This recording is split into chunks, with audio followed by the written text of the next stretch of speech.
Okay, so picture this. Two gigantic armies are facing each other on the Battlefield of Kurukshetra. You've got the Pandavas on one side and their cousins, the Kauravas, on the other. The air is filled with the sound of war. Conch shells are blowing, drums are beating, it's intense. The greatest war of the age is about to kick off. But right in the middle of all that chaos, something incredible is about to happen. A conversation that will change everything. So let's zoom in on the Pandava army and on their greatest warrior, Arjuna. You'd think he'd be roaring, ready for a fight, right? But no. We find him in a moment of absolute crisis. He's shaking, his legendary bow is literally slipping out of his hands, and his mind is just a mess of confusion and sorrow. And this, right here, is the conflict that starts the entire Bhagavad Gita. It's not really about the two armies, not at first. It's about the war going on inside this one man. Arjuna, the celebrated hero, is stuck between a rock and a hard place, facing a choice that feels completely impossible. I mean, that's the question that just stops him cold. It's one thing to go to war against some faceless enemy. It's a whole other deal when you look across the battlefield and see people you love, people you've known your entire life. And this is what makes it so devastatingly personal. The enemy isn't some anonymous army. As Arjuna looks out, he sees his grand-uncle Bhishma. He sees Drona, the very man who taught him how to be the greatest archer in the world. He sees his cousins, his friends. To win this war means he has to kill them. So Arjuna starts laying out his case to Krishna, and it's a powerful one. He says, what good can possibly come from this? If we kill our own family, all our traditions will be destroyed, chaos and evil will take over, and our entire society will just collapse. He's seeing a future that looks like hell on earth. And with that, he just breaks. He's totally overwhelmed. He throws down his bow and arrows, sinks down in his chariot, and says flat out, "I will not fight." He's hit rock bottom. And it's from this very moment of despair that one of the most profound spiritual conversations in history begins. This is where the teaching really starts. See, Arjuna's charioteer isn't just any driver, it's Lord Krishna. And Krishna's response isn't some pep talk about victory. No, he starts by completely changing the way Arjuna sees life, death, and reality itself. Krishna's first point is a total game changer. He basically tells Arjuna, you're grieving for something you shouldn't be grieving for. He says these bodies on the battlefield, they're just temporary, they don't last. But the soul, the true self inside every one of them, it was never born and it will never ever die. It can't be killed. And to make this easier to understand, Krishna uses this really simple but powerful analogy. He says death is just like changing your clothes. You take off your old, worn-out garments and you put on new ones. You're still you, right? Well, that's all death is for the soul. It's just moving into a new body. The real person is untouched.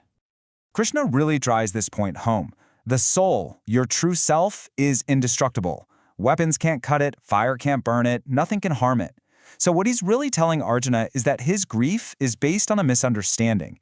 He's confusing the temporary bodies, the clothes, with the eternal person wearing them. Okay, so the soul is immortal. That's a huge concept. But Krishna knows it's not enough to just understand that. The real question is, how does that change the way you live? How are you supposed to act in the world? And this brings us to the path of selfless action. First, Krishna introduces the idea of Dharma. Now you can think of Dharma as your sacred duty, your righteous purpose in life. And for Arjuna, a member of the warrior class, his Dharma is to fight in a just war, to uphold righteousness. Krishna tells him that walking away from that duty would actually be a far greater sin than fighting. And this leads to maybe the most famous teaching in the Gita, Nishkama karma, or acting without attachment. Krishna says, yes, you have to do your duty, but you must do it without being obsessed with the outcome. Win or lose, pleasure or pain, you have to treat them both the same. Your job is to do the right thing, not for any reward, but just because it's the right thing to do. Now, you can imagine Arjuna is trying to process all of this. It's a lot to take in. So to really get the point across and wipe out any lingering doubt, Krishna decides to stop telling Arjuna about reality and instead show him. Because that's the real problem, isn't it? Arjuna is stuck in his own personal grief, his own small perspective.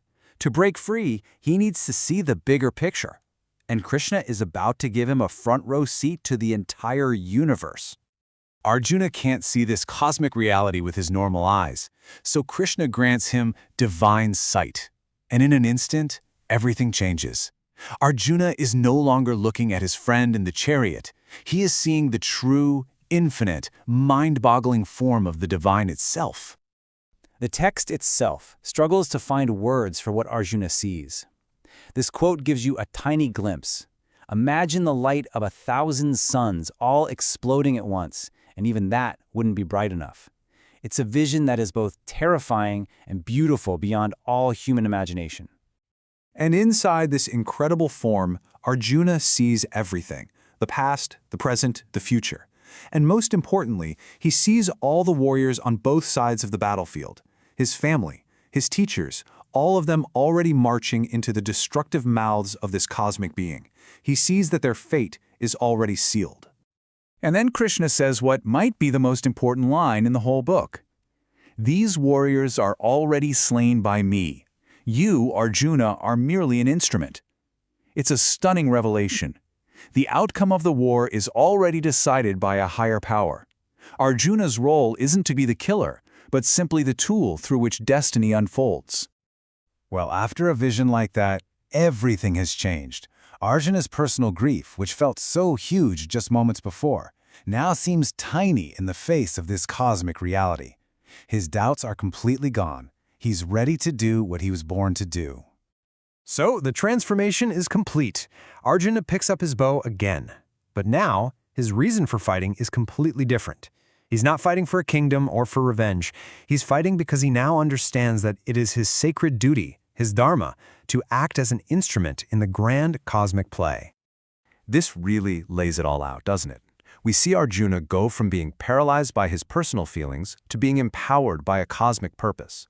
He goes from being attached to the outcome of the battle to being detached from the results. He's transformed from a man refusing his Dharma into a warrior who fully embraces it. And that's where the Gita leaves us, with a question for ourselves.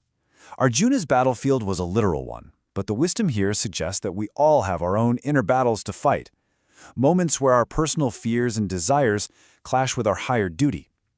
So the final question to think about is, what is your righteous war? What is your Dharma and how can you fulfill it?